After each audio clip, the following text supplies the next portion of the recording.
తర్వాత 4-5 రోజులు వర్షాన్ని కురిపించే పరిస్థితిలో కూడా తప్పించి జయోత్సవముతో ఊరేగించిన యేసుక్రీస్తు. హల్లెలూయా. జయమిచ్చు దేవుడు. ఆయన రుణం ఎవరు తీర్చుకోలేం.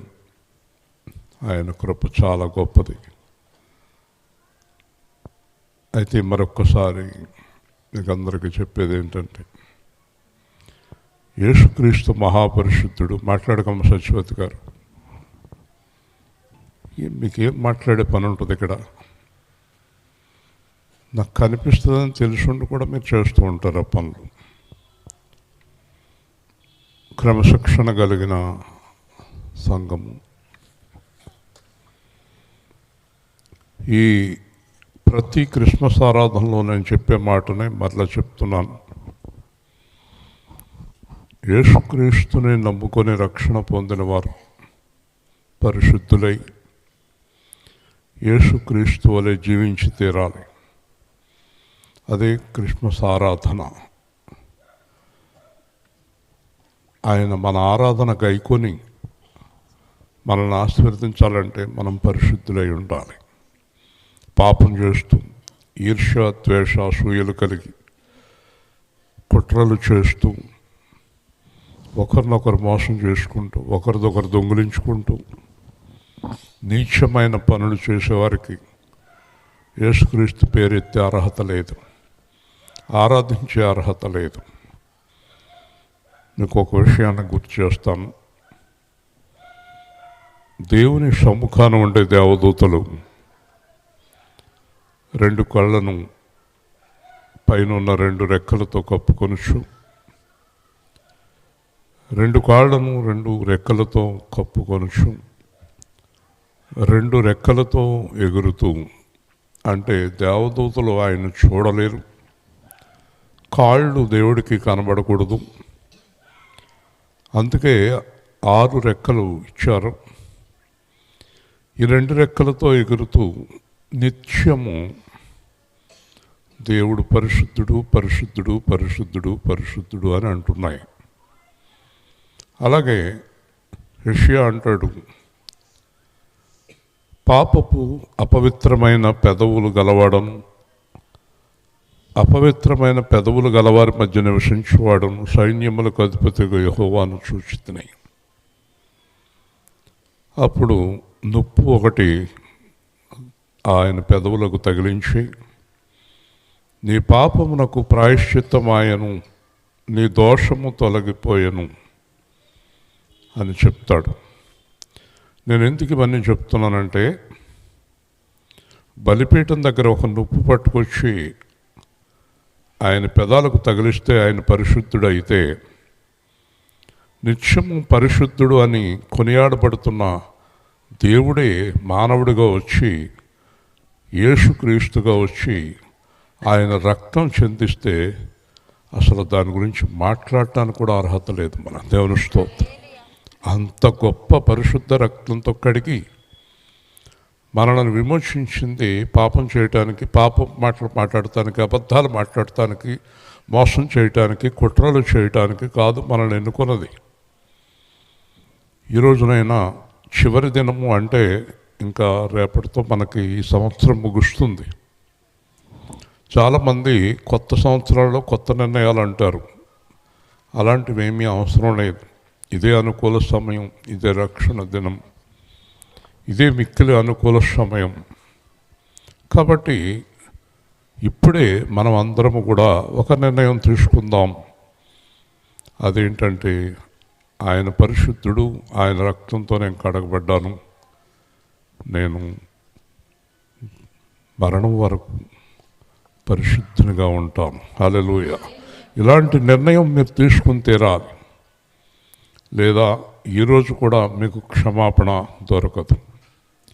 చాలామంది అబద్ధ బోధకులు ఉన్నారు. మీరు రక్షణ పొందేసినప్పుడే మీ పాపం పోయిందని. ఎప్పటికీ పోలేదు పాపం. పాపము నీ హృదయంలోంచి తొలగిన తర్వాతే నీకు రక్షణ వచ్చింది. రక్షణ నిశ్చయత ఎప్పుడు వస్తుందంటే, పాపము మన లోపల నుంచి తొలగిపోయిన తర్వాతే దేవుడు రక్షణ నిశ్చయిస్తాడు. బాప్తిసం పొందిన వారందరూ పరిశుద్ధులు కాదు. పరిశుద్ధంగా దేవుడి కొరకు జీవించేవారే పరిశుద్ధులు. దేవుని స్తోత్రం.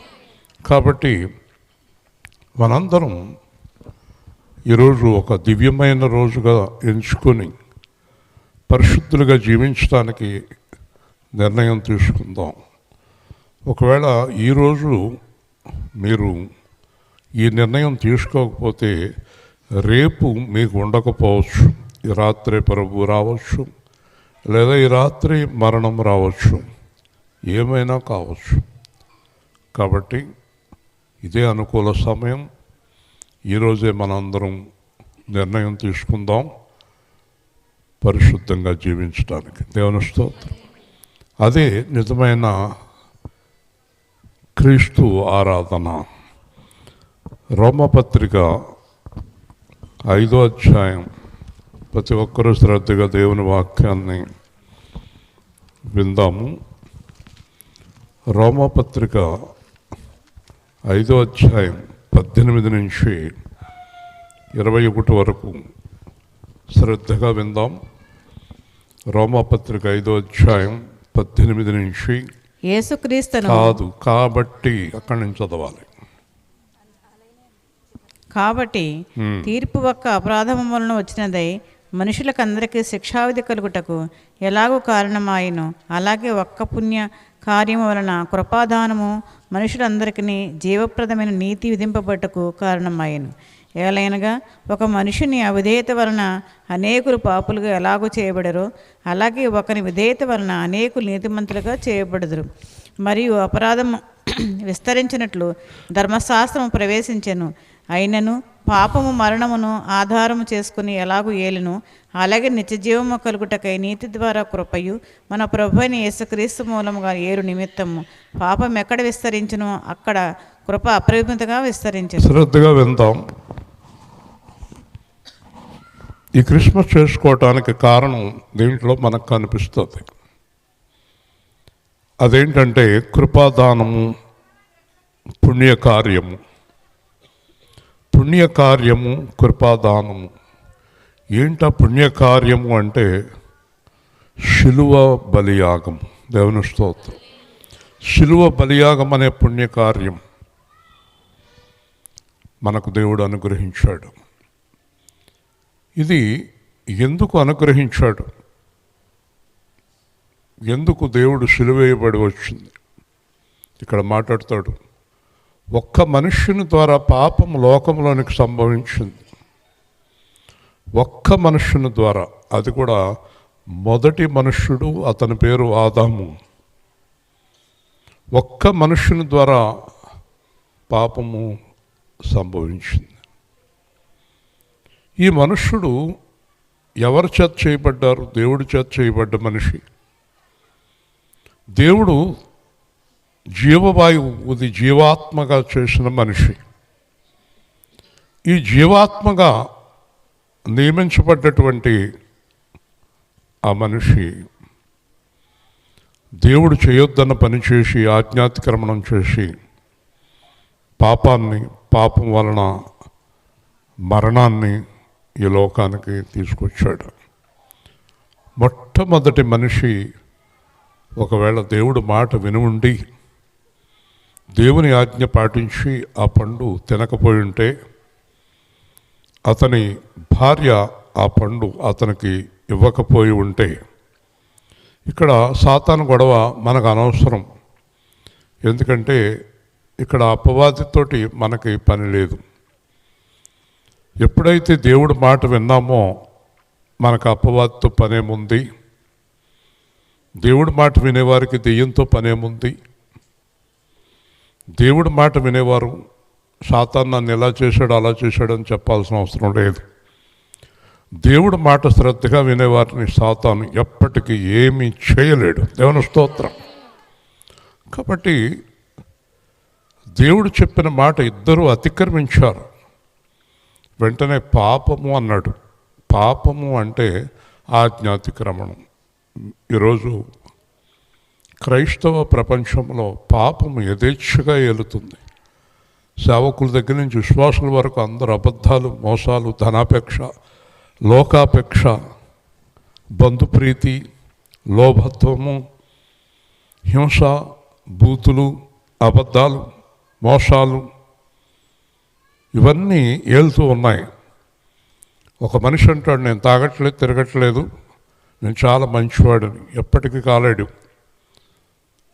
కాలేడు. అతడు ఒక మాట అంటాడు, పరిసయ్యుడు శుంకరిని ఇతని లాంటి వాడిని కాదు. అలాగే ఈరోజు చాలామంది మేము తాగటం లేదు, తిరగటం లేదు కనుక తాగేవాడు తిరిగేవాడే పాపి కాదు.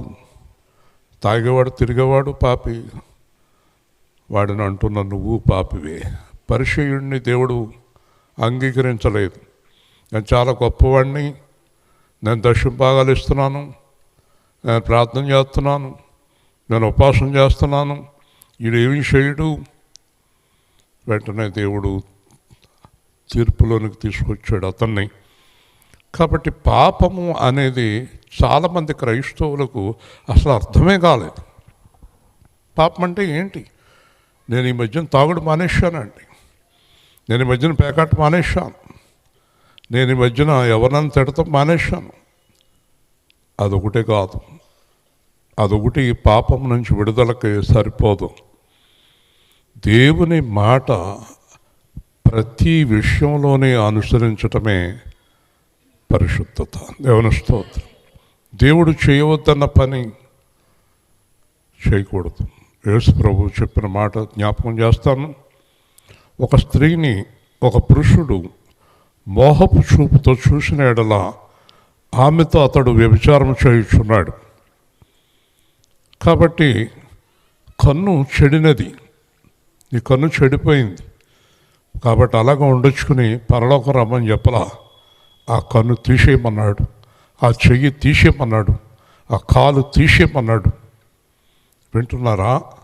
ఆ చెయ్యి, కాలు, కన్ను తీసిపడేయమన్నాడు. అంటే యేసు ప్రభు ఆజ్ఞ ఎంత గొప్పదో చూడండి. దేవుని స్తోత్రం. చూపులో కూడా తేడా ఉండకూడదు, వాంఛ కలగకూడదు కదా. అక్కడ కూర్చుని ఇద్దరు ముగ్గురు మాట్లాడుకుంటున్నారు, చాలా బాగా కట్టారు, ఇప్పుడు కట్టారు. చూపు పడింది ఇంటి మీద. సేవకుడు ఉన్నాడు ఇక్కడ, వాక్యం చెప్తున్నాడు ఇక్కడ, ఇంటి కూడా మాట్లాడుకుంటున్నారు వాళ్ళిద్దరు. అదేంటి మేమిద్దరం ఇంటి గురించి మాట్లాడుకున్నట్టు ఆయనకెలా తెలిసింది? దేవుని ఆత్మ చెప్తాడు. దేవుని స్తోత్రం. నవ్వుతుందా అమ్మాయి? వెనకాల ఉన్న మాట ఇంది కాబట్టి చాలా జాగ్రత్తగా ఉండాలి మీరు. వాంఛ కలగకూడదు. నీకున్న ఇల్లు చాలా మంచిది, అంతే. ఇంకొక ఇంటి మీద వాంఛ. నీకున్న భార్య మంచిది, ఇంకొక స్త్రీ మీద వాంఛ. నీకున్న భర్త మంచివాడు, ఇంకొక పురుషుని మీద వాంఛ కలగకూడదు. పాపం అంటే ఏంటో తెలుసా? ఎదుటివారి వస్తువుని చూసి నాది అయితే బాగుంటుంది అనుకోవటం పాపం. పాపం గురించి తెలుసుకోండి, చాలా జాగ్రత్తగా ఉండాలి. యేసు ప్రభు పిల్లలు అటు ఇటు చూడకూడదు. నీ చూపు సూటిగా సాగిపోవాలి. ప్రతి మాట క్రమశిక్షణ పాటించాలి. 5:30కి ఇక్కడికి రావాలి, 7 గంటలకు వచ్చారు ఇక్కడికి ఆటో వాళ్ళు. ప్రతి విషయంలోనే ఖచ్చితంగా పాటించాలి. మీ ఇష్టం వచ్చినట్టు ఉండడానికి వీలు లేదు. క్రమశిక్షణ పాటించాలి. ప్రతి విషయంలోనే క్రమశిక్షణ పాటించాలి. అదే దేవుని ఆజ్ఞ. 5:30కి రమ్మంటే 6:30కి రావటం ఆజ్ఞాతిక్రమణం, అది పాపం. ఏదైనా సరే ఖచ్చితంగా జీవించాలి. యేసు ప్రభు అన్నాడు, పరిసయ్యుల నీతి కంటే మీ నీతి అధికము కాని ఎడల మీరు దేవుని రాజ్యానికి రారు. హల్లెలూయా. కాబట్టి యేసు ప్రభు పిల్లలు చాలా నీతిపరులుగా జీవించవలసినటువంటి అవసరత ఉన్నది. ఇంకో మాట చెప్పాడు, ఎవడైనా నిన్ను 1 మైలు దూరం నడవమంటే వాడితో 2 మైళ్ళు నడువు. ఎవరైనా నీ అంగి అడిగితే పై వస్త్రం కూడా అతనికి ఇచ్చేయి అన్నాడు. ఈ చెంప మీద కొడితే చెంప చూపించు అన్నాడు. అలాంటి వారు ఎవరు లేరు. కొడతానికి పోతారు, దెబ్బలాడుకుంటారు, బూతులు తిట్టుకుంటారు, ఇక్కడ మళ్ళీ తప్పట్లు కొట్టి హల్లెలూయా అంటారు. ఈరోజు చాలా ప్రాముఖ్యమైన విషయాలు చెప్తున్నాను. ఎందుకంటే క్రిస్మస్ ఆరాధన అంటే కేకులు తినడం, గంతులు వేయటం, పిచ్చి పిచ్చి కేకలు వేయటం కాదు, దేవుని వాక్యానుసారంగా జీవించటం. దేవుని స్తోత్రం. అర్థమవుతుంది మీకు? కాబట్టి పాపము నుంచి విడుదల పొందండి, పాపము నుంచి బయటకు రండి, పాపపు ఆలోచన నుంచి బయటకు రండి. ఎవరికైనా నేను ఒక 10,000 ఇవ్వాలనుకున్నప్పుడు అది ఎలా ఎగ్గొడదాం అనేది కూడా పాపమే. ఆ 10,000 నేను ఇచ్చి తీరాలనుకునేదే పరిశుద్ధత. తప్పు అది, పాపం అది. ఏది కూడా మనం ఒకవేళ ఆ వ్యక్తి అమ్మ నేను విడిచిపెడుతున్నాను ఇంక నాకు ఇవ్వద్దంటే అది పరిశుద్ధత. దేవుని స్తోత్రం. ప్రతి విషయంలోని ఖచ్చితంగా మనం పాటించి తీరాలి. అంచేత ఈ పాపము ఎలా ప్రారంభమైందంటే ఒక్క మాట మీరడం వలన పాపం వచ్చింది. హల్లెలూయా. అంటే దేవుడు ఎంత స్ట్రిక్టో ఆలోచించండి. ఒక పండు తినొద్దంటే తింటేనే పాపాత్ముడు అన్నాడంటే మనం ఎక్కడున్నాము, మనం ఎలా ఉన్నాము? జాగ్రత్తగా ఆలోచన చేయండి. ఏమండి, ఇలాగ జీవించటం కష్టం అంటారా? ఇలా జీవించడం కష్టం అనుకున్నవారు నెమ్మదిగా వెనక్కి వెళ్ళిపోండి. బైబిల్ పట్టుకోకండి, యేసు ప్రభు పేరు ఎత్తకండి, హల్లెలూయా అనకండి, దేవునికి స్తోత్రం అనకండి. ఎందుకంటే మీ ప్రార్థన ఆయన వినడు గనక. హల్లెలూయా. నిశ్చయంగా మనం పరిశుద్ధంగా నీతిగా జీవించి తీరవలసిందే. కాబట్టి పాపము ఒక మనిషిని నుంచి వచ్చిందని చెప్తున్నాడు. కాబట్టి తీర్పు అపరాధం వలన వచ్చినదై మనుష్యులకు శిక్షా విధి కలిగను. తీర్పులోనికి వచ్చాడు, తీర్పులోనికి వచ్చాడు. చెప్పండి, గట్టిగా చెప్పాలి, ప్రతి మాట శ్రద్ధగా అర్థం చేసుకోవాలి. దేవుని తీర్పులోనికి ఆదాము ఎందుకు వచ్చాడంటే ఆదాం చేసింది ఘోరమైన పాపం కాదు, ఆదాం చేసింది భయంకరమైన పాపం కాదు. ఎవరిని చంపలేదు, ఎవరిని దోచుకోలేదు, వ్యభిచారం చేయలేదు, తాగలేదు. ఏ భయంకరమైన పాపము కాదు ఆదాం చేసింది. కానీ తీర్పులోకి వచ్చాడు. ఈరోజు ఈ వాక్యాన్ని గమనించాలి మీరు. మనలో చాలామంది ఇవ్వకపోతే ఏంటి తీర్పులోకి వస్తున్నావు, అబద్ధం ఆడితే ఏంటి తీర్పులోకి వస్తున్నావు, ఆ అమ్మాయితో మాట్లాడితే ఏంటి తీర్పులోకి వస్తున్నావు, అబ్బాయితో మాట్లాడితే ఏంటి తీర్పులోకి వస్తున్నావు, తీర్పులోకి వస్తున్నావు. తీర్పులోకి ఎందుకు వచ్చాడు? తినవద్దన్న పండు తింటే తీర్పులోకి వచ్చేసాడు. హల్లెలూయా. దేవుడు ఎంత భయంకరమైన వాడో తెలుసుకో. దేవుడు తక్కువ అంచనా వేయకు, తక్కువ అంచనా వేయకు. రమాదేవి గారు ఒక 6 అడుగు అవతల స్థలంలో కలుపుకుంటే తీర్పులోకి వస్తుంది. 6 అడుగు 6 అంగుళాల స్థలాన్ని కలుపుకుంటే తీర్పులోకి వస్తుంది ఆవిడ. ఈవిడిది 6 అంగుళాల స్థలం వదిలేస్తే తీర్పులోకి రాదు. దేవుని స్తోత్రం. జాగ్రత్త. ఏమనుకుంటున్నారు మీరు? దేవుడు అంటే చాలా జాగ్రత్తగా ఉండాలి, చాలా జాగ్రత్తగా ఉండాలి. ప్రతి విషయంలోనే కూడా ఖచ్చితంగా ఉండాలి, స్థిరంగా ఉండాలి, బలంగా ఉండాలి. మాట అంటే మాటే. ఏమన్నాడు? నీ మాట అవునంటే కాదంటే అలాగనలేదండి, అవి నేను చెప్పలేదండి. ఆ నోట్లో అబద్ధాల పుట్ట, ఆ నాలుకంత అబద్ధాలే. మీరు చూడలేదండి, నేను అప్పుడే వచ్చానండి, నాతోటే. నేను చూడలేదంట, ఎప్పుడో వచ్చేసిందంట. మరి ఎక్కడ కూర్చుంది? గోడ మీద కూర్చుందా? చూసారా? జాగ్రత్త. ఈ అపరాధం తీర్పులోనికి వచ్చింది. చెప్పండి, అపరాధం ఎక్కడికి వచ్చింది? ఏ తీర్పది? ఏ తీర్పది? దేవుడు అన్నాడు, నీకు మరణశిక్ష విధిస్తున్నాను. హల్లెలూయా. ఏం చేశాడు దేవుడు? మరణశిక్ష వేశాడు. పాపము నుంచి ఏమొచ్చింది? మరణశిక్ష. పాపము ఎలా ప్రారంభమైంది? మాట విననందువల్ల ప్రారంభమైంది. దేవుని స్తోత్రం. జాగ్రత్తగా వినండి. ఒక్క మనిషి మూలముగా అవిధేయత మూలముగా, దేవుని మాట వినకపోవటం మూలంగా కారణమైన.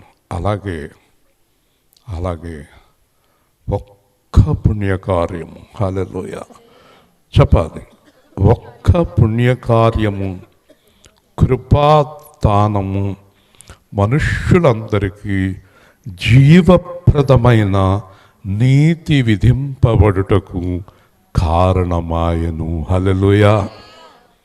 చూసారండి, తీర్పు నుంచి తప్పించడానికి, నరకం నుంచి తప్పించడానికి, మరణం నుంచి తప్పించడానికి, పాపం నుంచి తప్పించడానికి ఒక్క పుణ్యకార్యము, ఒక కృపాదానము. చెప్పండి, ఒక పుణ్యకార్యము, ఒక కృపాదానం. వెనుక నుండి తన్నింది ఒకరు, తన ముందు నిలచిన వింది మరి ఒకరు. వెనుక నుండి తన్నింది ఒకరు, తన ముందు నిలచిన వింది మరి ఒకరు. బంతులాడినారు, పలుబాధలు పెట్టారు, బంతులాడినారు, పలుబాధలు పెట్టారు. నోరు తెరువలేదా ఈ ప్రేమ, బదులు పలుకలేదా ఈ ప్రేమ. నోరు తెరువలేదా ఈ జగతి కోసమే, ఈ జనుల కోసమే, ఈ జగతి కోసమే, ఈ జనుల కోసమే. సిలువలో సాగింది యాత్ర, కరుణామయుని దయగల పాత్ర. కొట్టింది ఒకరు, తన మోము పైన ఊసింది మరి ఒకరు. బలి చేసినారు, పరిహాసమాడినారు, హేళి చేసినారు, పరిహాసమాడినారు. నోరు తెరువలేదా ఈ ప్రేమ, బదులు పలుకలేదా ఈ ప్రేమ. హల్లెలూయా. శ్రద్ధగా వినండి. ప్రతి మాట కూడా పరిశుద్ధాత్మ దేవుడు మాట్లాడుతున్నాడు, మనుషుల యోచన కాదు. శిలువ బలియాగం పుణ్యకార్యం, గొప్ప కార్యం. యేసు ప్రభు గొలుగొత కొండపై ప్రపంచానికి కేంద్ర బిందువుపై వేలాడి ఏం చెప్తున్నాడో తెలుసా? ఆదాము నుంచి వచ్చిన పాపము మీకు అందరికీ మరణం తీసుకొస్తే, ఇదిగో నా పుణ్యకార్యము, నా పుణ్యదానము, నా బలిదానము మిమ్మల్ని పాపము నుంచి విడిపించి తీర్పులోకి రాకుండా పరలోకానికి నడిపించడానికి అన్నాడు గట్టిగా.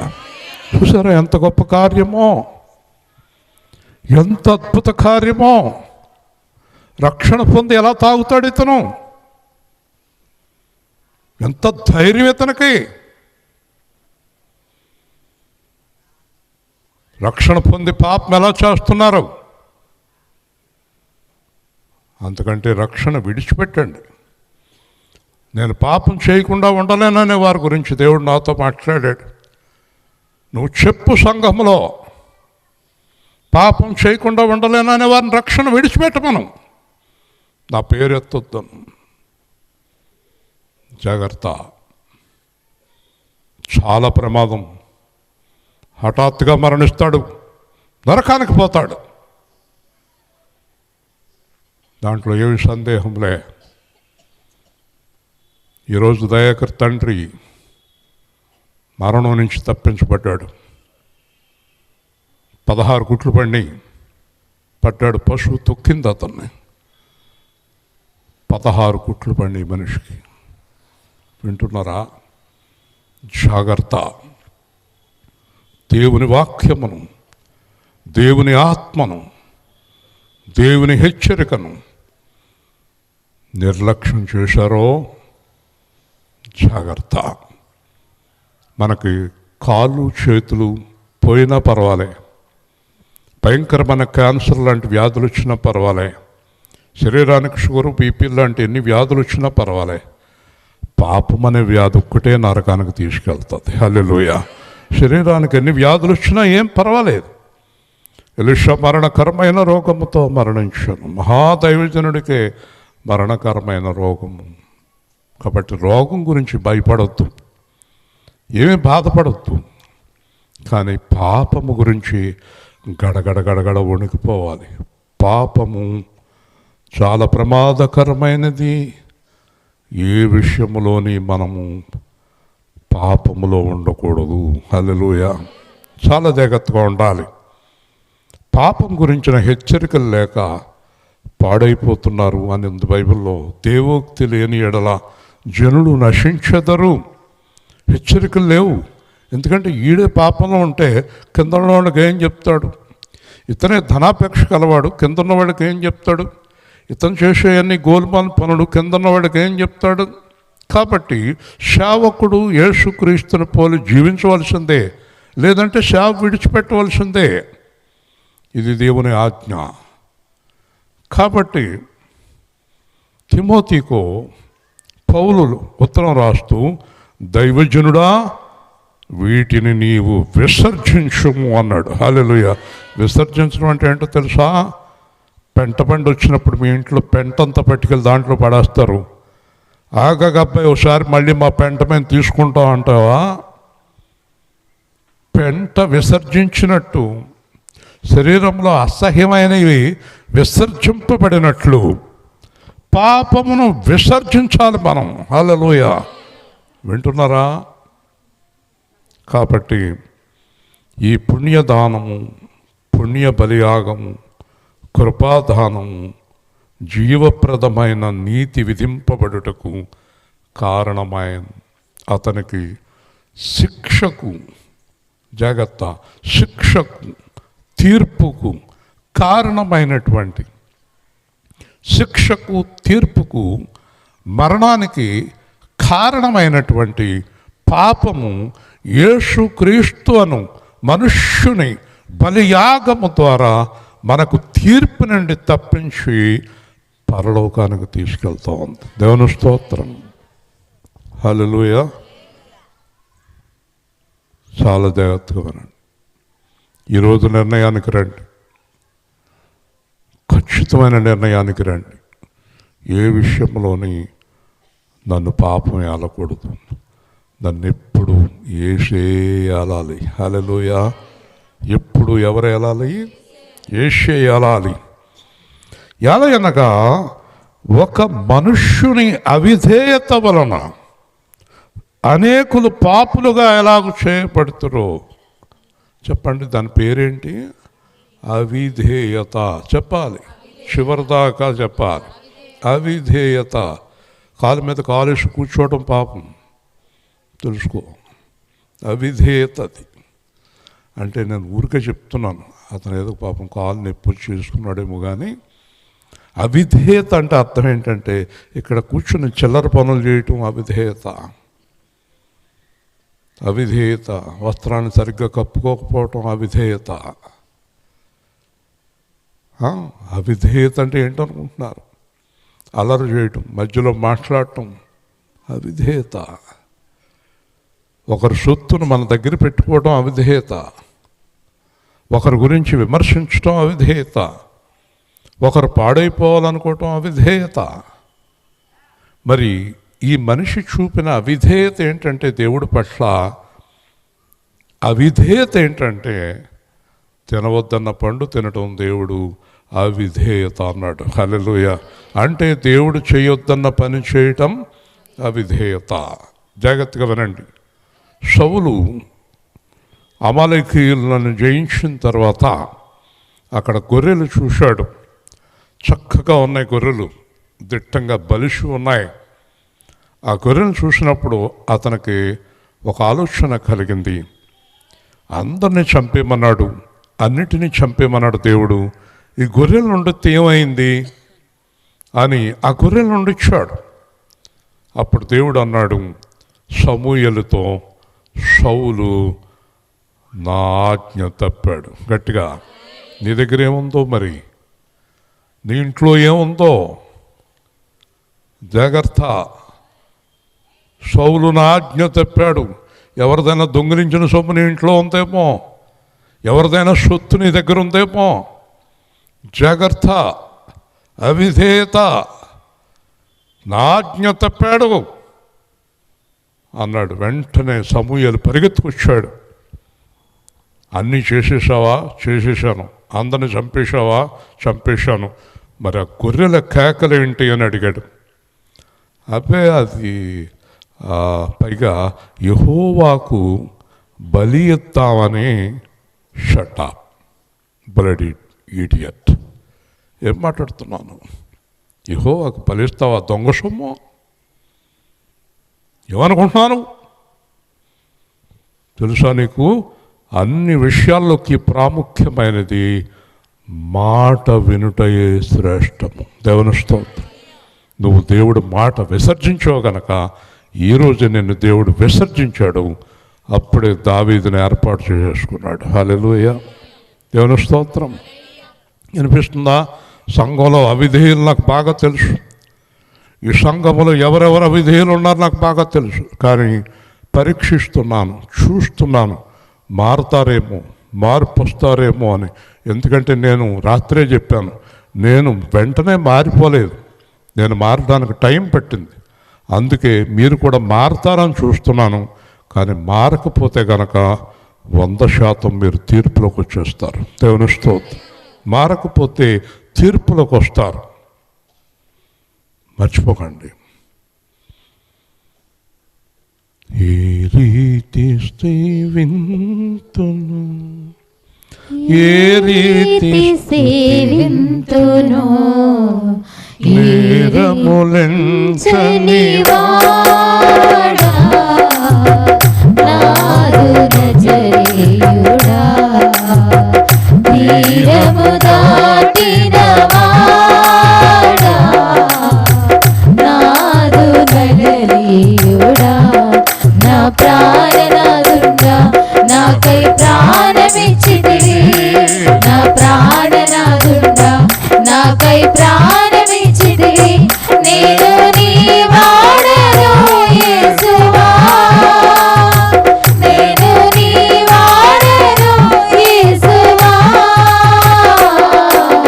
ఏ రీతి స్తుతింతునో, ఏ రీతి సేవింతునో, ఏ రీతి స్తుతింతునో, నీలా చేరితివి, వెంబడింపగా పిలచితివి, రోత బ్రతుకును మార్చితివి, నీదు సుతునిగా చేసితివి, నా ప్రాణనాదుడా, నాకై ప్రాణమిచ్చితివి, నేను నీ వాడను యేసువా, స్తుతింతునో, ఏ రీతి సేవింతునో, ఏ రీతి స్తుతింతునో,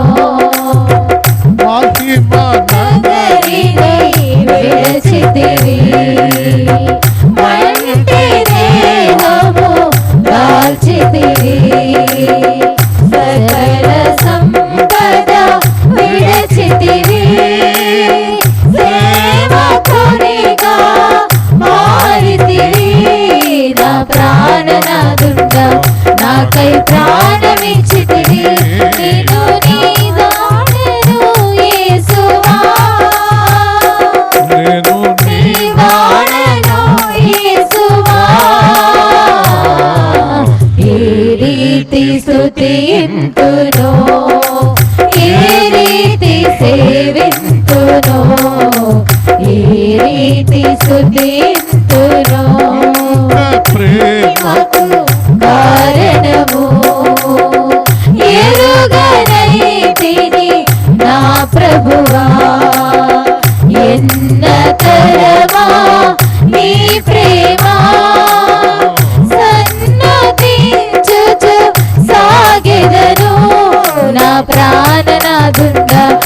నాకై ప్రాణమిచ్చితివి నా ప్రాణనాథుడా నాకై ప్రాణమిచ్చితివి నేను నీ వాడను యేసువా హల్లెలూయా. పాట పాడుతుంటే మీ హృదయానందం వస్తుంది, ఆనందం వచ్చేస్తుంది. ఆ భావం అలాంటిది. ఎందుకంటే నేను నీ వాడను. చెప్పండి, ఎంతమంది ఒప్పుకుంటారు? కొంతమందికి అర్థం కాలేదేమో, ఎలాగంటున్నారు? నేను నీ వాడను అంట అర్థం ఏంటి తెలుసా? నేను నీ సొత్తు, నేను నీ వాడను, నేను నీ మాట ప్రకారం జీవిస్తాను, నేను నీ కొరకు మరణిస్తాను, నీకు ఇష్టం లేని పని, చూపు, ఆలోచన ఏది చెయ్యను అని అర్థం. దేవుని స్తోత్రం. అది నీ వాడను అంటే. అలా పాడుతున్నప్పుడే మనం దేవుడికి అంకితం కావాలి. అప్పుడు ఆ పాట దేవుడు అంగీకరిస్తాడు. కీర్తన మోషేతో అన్నాడు, ఇశ్రాయేలు జనాంగానికి ఒక కీర్తన రాసి వినిపించు. చూసారా, మోషేని దేవుడు ఒక కీర్తన రాయి అన్నాడు. అలాగే అద్భుతమైన పాటలు ఆర్ఆర్కే మూర్తి గారు రాశారు. ఏదో కొద్దిగా నేను కూడా రాసుకున్నాను, కానీ కీర్తన రాయమని, కీర్తన పాడమని కూడా దేవుడు స్వయంగా చెప్తాడు అన్నమాట. నా మీద ఒక పాట రాసి పాడు అన్నాడు మోషేతోటి. కాబట్టి మనం ముగించుకునే ముందు, అవిధేయత వలన పాపులుగా చేయబడిరు, ఒకని విధేయత వలన నీతిమంతులు. సరే అండి, ఇప్పుడు అందరూ చెప్పండి, అవిధేయత, విధేయత. విధేయత అంటే యేసుక్రీస్తుట, అవిధేయత అంటే ఆదాము. నువ్వు ఆదాము మనిషివా, యేసుక్రీస్తు మనిషివా? ఆదాము దేవుడు మనిషి, సాతాను మనిషి అయ్యాడు. ఆదాము దేవుని మాట వినలేదు, సాతాను మాట విన్నాడు. యేసుక్రీస్తు పో అన్నాడు సాతాను. దేవుని స్తోత్రం. నువ్వెవరు? సాతానా పో అన్నాడు. యేసుక్రీస్తు దేవుని మాట విన్నాడు, ఆదాము సాతాను మాట విన్నాడు. నువ్వెవరివి? ఎవరి మాట వింటున్నావు? దేవుడి మాట, సాతాను మాట? ఒకసారి ఆలోచించుకో. సాతాను మాట అంటే లోకం, పాపం, వేషం, ఇంకా అన్నీ. యేసుక్రీస్తు మాట అంటే పరిశుద్ధత, విధేయత, యథార్థత, వాక్యానుసారమైన జీవితం, పరలోక సంబంధమైన జీవితం. నువ్వు యేసు మనిషివా, సాతాను మనిషివా? పాట కూడా పాడుతుంటారు కదా. కాబట్టి ఈ విధేయత మనలను, యేసుక్రీస్తు యొక్క విధేయత మనలను, యేసుక్రీస్తు యొక్క విధేయత మనలను నీతిమంతులుగా చేసింది. హల్లెలూయా. ఒక విధేయతతోటి నీతి, ఒక అవిధేయతతోటి పాపం. ఈ మాట పండగ హృదయంలో గుర్తుపెట్టుకోండి. ఒకటి అవిధేయత నరకం, విధేయత పరలోకం. దేవుని స్తోత్రం. విధేయత అంటే ప్రతి విషయంలోని కూడా భార్య భర్త పట్ల విధేయత చూపాలి, పిల్లలు తల్లిదండ్రుల పట్ల, సంఘము సేవకుల పట్ల, సేవకుడు దేవుని పట్ల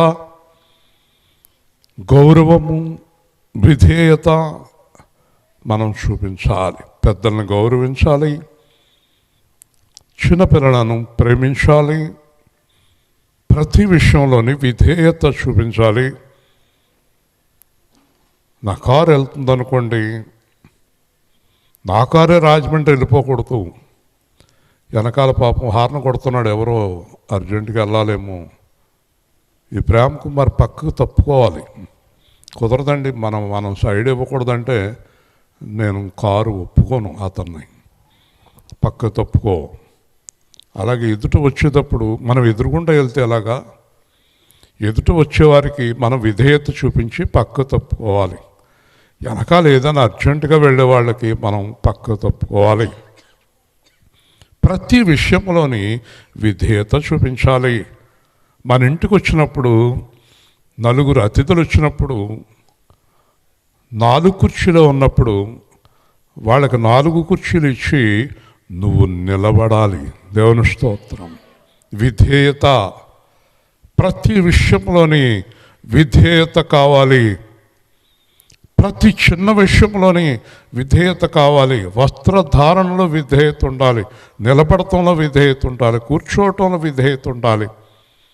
వెకిలి చేష్టలు చేయకూడదు, పిచ్చి పనులు చేయకూడదు, పిచ్చి పిచ్చి డ్రెస్సులు, పిచ్చి పిచ్చి మేకప్లు చేసుకోకూడదు.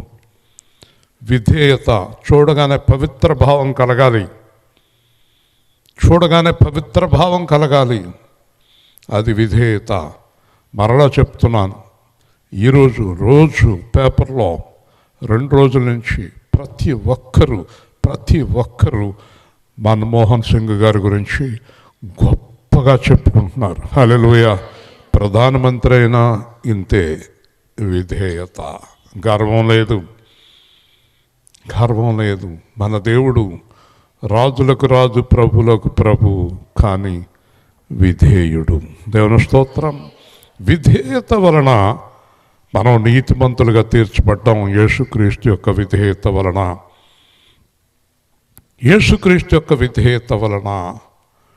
తీర్చబడ్డాం. కూర్చున్న కాడ కాళ్ళు కదపకుండా కూర్చున్నాను నేను.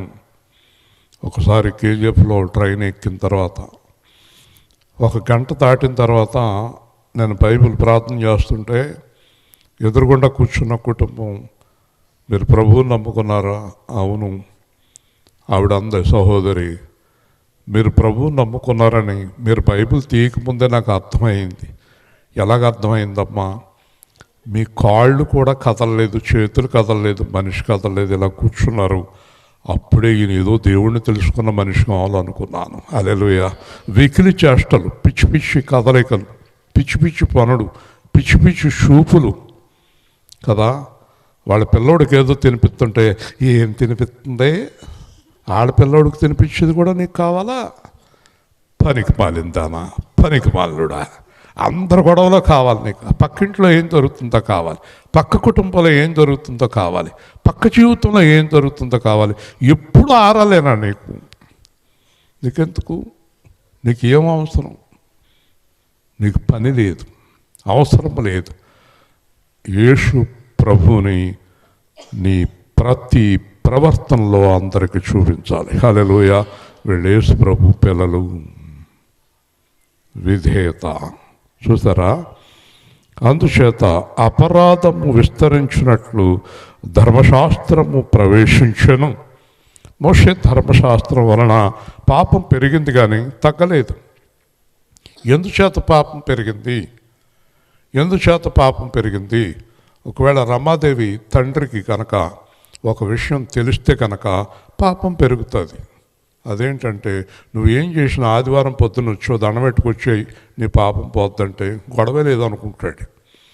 ఇదివరకు బలులు ఎలా ఉండేవంటే, ఎంత పాపం చేసినా గొర్రెను మేకను పట్టుకెళ్ళి ఇచ్చి మళ్ళీ పాపం చేసుకుని మళ్ళీ గొర్రెను మేకను ఇచ్చి మళ్ళీ పాపం చేసి పాపం మానలేదు, గొర్రెలు మేకలు పెరిగిపోయినాయి. కాబట్టి ధర్మశాస్త్రం వలన పాపం పెరిగింది, తగ్గలా. వింటున్నారా? ఒకరోజు ఒక అతను లైసెన్స్ లేకుండా తోలుతున్నాడు. ఎందుకు అలా తోలుతున్నావు అంటే, అబ్బే పట్టుకుంటే 300 వేస్తారు అంతేనండి, పట్టుకుంటే 300 అంచేత జరిమానా వల్ల లైసెన్స్ ఎప్పటికి తీసుకోడు. అదే కొన్ని దేశాల్లో 2 సంవత్సరాల దాకా ఆయన జైల్లో వేస్తారు లైసెన్స్ లేకపోతే. దరిద్రం వదిలిపోద్ది. లైసెన్స్ లేకుండా బండి ఎందుకు తోలుతున్నావు? లైసెన్స్ లేకుండా ఆటో ఎందుకు తోలుతున్నావు? లైసెన్స్ లేకుండా మోటార్ సైకిల్ ఇష్టం వచ్చినట్టు ఎందుకు తోలుతున్నారు మీరు? పట్టుపడ్డారు అనుకోండి, ఏదైనా జరిగిందనుకోండి ప్రమాదం, జైల్లో పెడతారు నేను. వింటున్నావా? ఇలా అంటున్నాడు, లైసెన్స్ లేనట్టు ఉంది పాపం. కాబట్టి చాలా జాగ్రత్తగా ఉండాలి ప్రతి విషయంలోని. ఎవరో అడుగుతారని కాదు, మనం రూల్స్ పాటించాలి. దేవుని పిల్లలు రూల్స్ పాటించాలి. యేసుప్రభు అన్నాడు, మనం పన్ను కట్టక్కర్లేదు, మనం దేవుడి పిల్లలం, అయినా రూల్స్ ప్రకారం మన ఇద్దరం పన్ను కడదాం. దేవుని స్తోత్రం. నువ్వు రూల్స్ పాటించాలి. ప్రతి విషయంలో నువ్వు రూల్స్ పాటించాలి, ఎవరితో చెప్పించుకోకూడదు. వింటున్నారా? కొవ్వూరు నుంచి వెలియంకేరి నేను అర్ధరాత్రి వస్తుంటే అన్నీ ఆపాడు. ఆయన డిఎస్పి కూర్చున్నాడు అక్కడ, అర్ధరాత్రి కాడ ఆపాడు. ఆగండి ఇద్దరు అన్నాడు. ఎవరు మీరు అన్నాడు. కొవ్వూరులో వాక్యం చెప్పొస్తున్నాం. పాస్టర్లా అన్నాడు. అవునండి. కాగితాలు తీయండి అన్నాడు. ఒక్క కాగితం లేదు బండికి. అదేంటన్నాడు. ఈ బండి వేరే వాళ్ళతో వేసుకొచ్చానండి. నువ్వేం పాస్టర్ అయ్యా, ఇప్పుడు దాకా ఏం చెప్పొచ్చు అక్కడ? నేను అన్నాను, ఆ బండి ఎవరితోనండి? మీరు వెనకాల కూర్చున్నారు, మీది కాదు, కానీ ఈయనదే బండి, ఈయన దగ్గర కాగితాలు లేవు అని. ఇదిగో ఈయన పెట్టి వదిలేస్తున్నారు, 200 కట్టేళ్ళు అన్నాడు. దేవుని స్తోత్రం. వింటున్నారా? అలా చూస్తారేంటి? తింగర మొహాలు వేసుకుని కొంతమంది. రూల్స్ ఫాలో చేయాలి. దేవుని స్తోత్రం. దేవుడు చెప్పినట్టు జీవించాలి.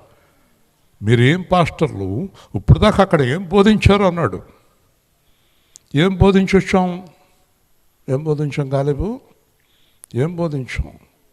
యేసుక్రీస్తులాగా బతకాలి, నీతిగా బతకాలి, పరిశుద్ధంగా బతకాలి, కానీ లైసెన్స్ లేదు.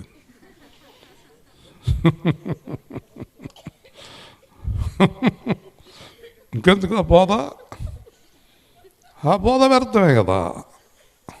కాబట్టి నీతిమంతులుగా ఈ ధర్మశాస్త్రం అపరాధం పోలేదు. అయినను జాగ్రత్త. ముగించేస్తాను. రమాదేవి గారు వాక్యం ఎక్కువ కోరుకుంటారు, ప్రశాంతంగా కూర్చుంది. రేపు లైసెన్స్ తీసుకోవు, కంగారు పడుకో అక్కడ. అలాగే పాపము మరణమును ఆధారము చేసుకొని ఏలెను. పాపము మరణమును ఆధారము చేసుకొని ఏలెను. మర్చిపోకండి. పాపము మరణమును ఆధారము చేసుకొని ఏలుచున్నది. అందరూ చెప్పండి. పాపానికి ఆధారం మరణం. ఏ మనిషినైతే పాపము ఏలుచున్నదో అతన్ని మరణము ఏలుచున్నది. ఏ మనిషినైతే పాపం ఏలుచున్నదో అతన్ని మరణము ఏలుచున్నది. ఏ మనిషిని పరిశుద్ధత కలిగి ఉన్నాడో, ఏ మనిషి కృపకు పాత్రుడయ్యాడో, ఏ మనిషి యేసుక్రీస్తు వైపు తిరిగాడో అతన్ని నిత్య జీవము ఏలుచున్నది. హల్లెలూయా. చూసారా? పాపము ఏలుచున్న, మరణము ఏలుచున్న మనిషిని పాపము నుండి, మరణము నుండి తప్పించి నిత్య జీవం యేసుక్రీస్తు మనకు అనుగ్రహించాడు. హల్లెలూయా. ఇప్పుడు నువ్వు మరణం నుంచి తప్పించబడాలంటే నిన్ను ఏమి ఏలకూడదు? పాపమే ఏలకూడదు. పాపం ఎవరిని ఏలుతుందని చెప్పాడు యేసు ప్రభు. పాపము ఎవరిని ఏలుతుందని చెప్పాడు? దేని చేత నీవు దాసుడవు, దాసురాలు వగుదువో అది నిన్ను ఏలును. హల్లెలూయా. ఉదాహరణకు డబ్బుకి నువ్వు దాసురాలు అనుకో, డబ్బుకి దాసుడు అనుకో, డబ్బే వెళ్తుంది. శరీర సుఖానికి దాసురాలివి, దాసుడు అయితే సుఖమే వెళ్తుంది. తాగుడికి దాసుడైతే తాగుడే వెళ్తుంది. అబద్ధానికి దాసుడైతే అబద్ధాలు వెళ్తాయి. చుట్టాలకు దాసుడైతే చుట్టాలు వెళ్తారు. భవనాలు, స్థలాలకు దాసులైతే అయ్యే వెళ్తాయి.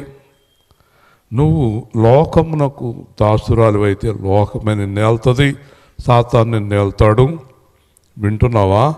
నువ్వు గనక యేసుక్రీస్తుకి దాసురాలు, దాసుడు అయితే యేసుక్రీస్తే నిన్ను వెళ్తాడు. హల్లెలూయా. కాబట్టి మనల్ని పాపం ఏలకూడదు, సాతాను ఏలకూడదు, అబద్ధం ఏలకూడదు. మన గురించి అందరికీ అర్థం కావాలి. ఆవిడ అబద్ధం ఒప్పుకోదు, ఆవిడ పాపం ఒప్పుకోదు, ఆవిడ ఇలాంటి పనులు ఒప్పుకోదు. ఒకసారి రమాదేవికి ఈ 4,000 తీసుకోవాలి అన్న సందర్భంలో అప్పుడు 500, 1000 రూపాయలు నోట్లు రద్దయిన సందర్భంలో బ్యాంకు వాళ్ళందరూ కూడా దేవుళ్ళు, అందరికీ బ్యాంకు వాళ్ళు దేవుళ్ళు అయిపోయారు. కాబట్టి ఆ టైంలో ఈ అమ్మాయికి నాతో చెప్పింది, ఎన్నో ఆఫర్లు వచ్చాయి. ఎందుకంటే అలా చేసి పెట్టమ్మా, ఇలా చేసి పెట్టమ్మా, అలా చేసి పెట్టమ్మా, ఎంతైనా ఆఫర్లు వచ్చాయి. ఆ అమ్మాయి దేవుడు భయంతో నాకేమీ వద్దు అని చెప్పింది. దేవుని స్తోత్రం. వింటున్నారా? చాలా ఉంటాయి, చాలా అవకాశాలు ఉంటాయి. తప్పు చేయటానికి అవకాశాలు ఎక్కువ ఈ లోకంలో. ప్రతి మనిషి కూడా తప్పు చేయటానికి కోకొల్లల వంటి అవకాశాలు ఈ లోకంలో ఉన్నాయి. కానీ నీతి మార్గం ఒక్కటే, నేనే మార్గం, సత్యం, జీవం. దేవుని స్తోత్రం. కాబట్టి నిత్య జీవము కలుగుటకై నీతి ద్వారా కృపయు మన ప్రభువైన యేసుక్రీస్తు మూలముగా ఏలు నిమిత్తము పాపం ఎక్కడ విస్తరించును, కృప అపరిమితముగా విస్తరించును. ఈరోజు మనం రక్షింపబడింది దేవుని కృప వలన. ఈరోజు మనం పాపము నుండి, మరణము నుండి విడుదల పొందింది దేవుని కృప వలన. కాబట్టి పాపము నుండి విమోచింపబడిన మీరు తిరిగి పాపమునకు దాసులు కావద్దు. ఇప్పుడు మనం దేవుడి పిల్లలం, నిత్య జీవానికి పిలువబడ్డాం. ఆదాము సంతతి వారైనటువంటి మనము యేసుక్రీస్తు రక్తం ద్వారా దేవుని సంతానం అయ్యాం. హల్లెలూయా. పరిశుద్ధ సహవాసం, పరిశుద్ధత కలుగుటకై క్రీస్తు యేసులో, వాక్యంలో నిలిచి ఉంటే అది నిజమైన క్రిస్మస్, అదే యథార్థమైన క్రీస్తు ఆరాధన, అదే నిజమైన ఆరాధన. నిత్య జీవ సంద్రమునా నావగవచ్చెను దేవుడే, నిత్య జీవన సంద్రమునా నావగవచ్చెను దేవుడే, స్థిర చిత్తమును పిలుపుచు, స్థిర చిత్తమును పిలుపుచు, ఆగని గట్టుకు చేర్చునే, నారు మనసు పొందుమా, నారు మనసు పొందుమా, రూఢ జ్ఞానము పొందుమా, రూఢ జ్ఞానము పొందుమా, ప్రభువును తెలియ కోరుమా, ప్రభువును తెలియ కోరుమా, రక్షకుడతడని నిలువుమా, రక్షకుడతడని నిలువుమా, మారు మనసు పొందుమా. ఇంకా ఒక మాట చదివి ముగించుకుందాం. 6వ అధ్యాయం 1వ వచనం. ఒకే ఒక్క మాట మనం ముగించుకుందాం. మనం 7:35కి ప్రారంభించాం, 8:35 అవుతుంది. ముగించుకుందాం. రోమ 6:1 వచనం. అలాగైనా ఏమందుము, కృప విస్తరింపవలనని, కృప విస్తరింపవలనని పాపమందు నిలిచి ఉందుము, పాపమందు నిలిచి ఉందమా, అట్లనరాదు. అట్లనరాదు. పాపము విషయమై పాపము విషయమై చనిపోయిన మనము ఇక మీదట ఎలాగు దానిలో హల్లెలూయా. జీవించుదుము. యేసు క్రీస్తులోకి రక్షణ పొందిన వారందరూ పాపం విషయమై చనిపోయారు.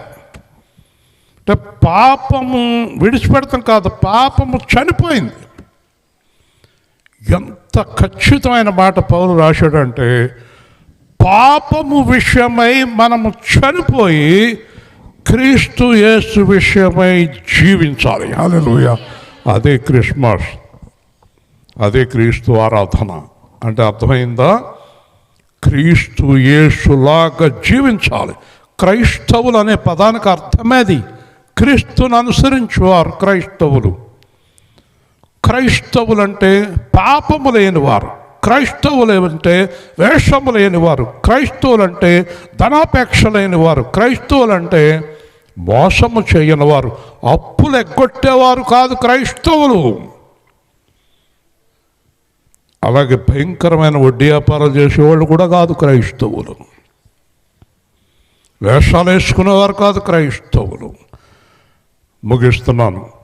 నిజమైన క్రీస్తు ఆరాధన క్రీస్తులాగా జీవించడమే. హల్లెలూయా.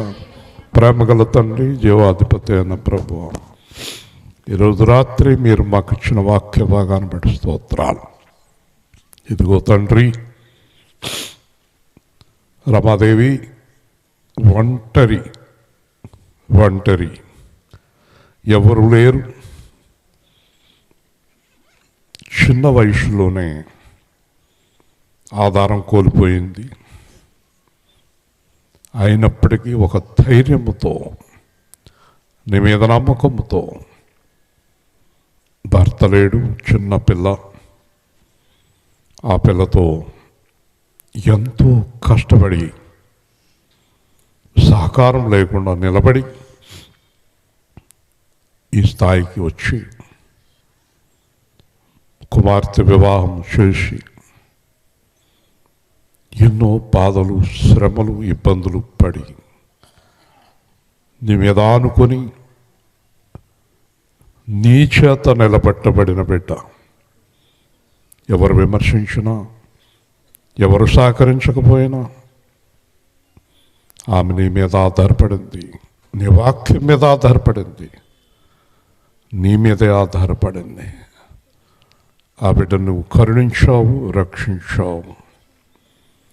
ఇక మీదట ఆమెకు ఇంకా సంతోషాన్ని, నిండు ఆయుష్కాలాన్ని, ఘనతను దయచేయమని, ఆమెకున్న ఇబ్బందులన్నిటి నుంచి విడుదల దయచేసి నీ కొరకు జీవించే గొప్ప భాగ్య జీవితాన్ని దయచేయమని, కుమార్తెను, అల్లుణ్ణి దీవించుమని, అలాంటి కష్టపడిన తల్లికి, అత్తగారికి బాధ కలగ చేయకుండా సహకరిస్తూ యథార్థముగా దేవుణ్ణి అనుసరిస్తూ ఉండే కృప వారికి దయచేయమని,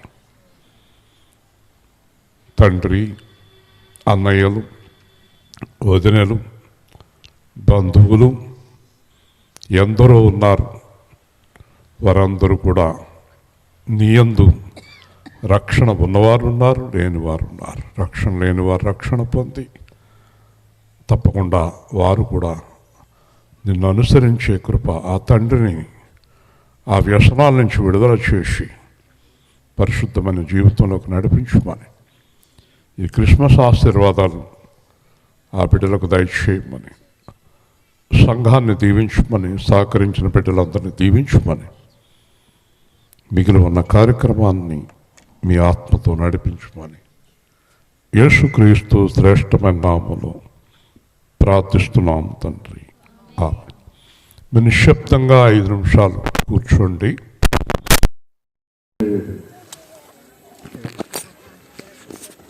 కొన్ని ప్రాముఖ్య